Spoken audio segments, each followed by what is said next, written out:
بسم الله الرحمن الرحيم. إذا جاءك المنافقون قالوا نشهد إنك لرسول الله والله يعلم إنك لرسوله والله يشهد إن المنافقين لكاذبون اتخذوا أيمانهم جنة فصدوا عن سبيل الله إنهم ساء ما كانوا يعملون ذلك بأنهم آمنوا ثم كفروا فتبع على قلوبهم فهم لا يفقهون وإذا رأيتهم تعجبك أجسامهم وإن يقولوا تسمع لقولهم كأنهم خشب مسندة يحسبون كل صيحة عليهم هم العدو فاحذرهم قاتلهم الله عنا يؤفكون. وإذا قيل لهم تعالوا يستغفر لكم رسول الله لووا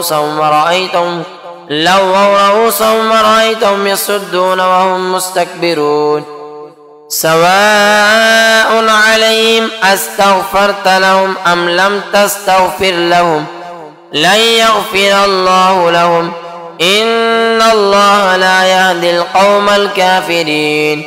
هم الذين يقولون لا تنفقوا على من عند رسول الله حتى ينفضوا ولله خزائن السماوات والأرض ولكن المنافقين لا يفقهون يقولون لئن رجعنا إلى المدينة ليخرجن الأعز منها الأذل ولله العزة ولرسوله وللمؤمنين ولكن المنافقين لا يعلمون.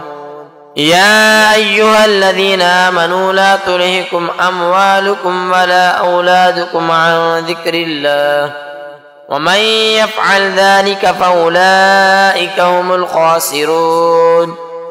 وأنفقوا مما رزقناكم من قبل أن يأتي أحدكم الموت فيقول ربي لولا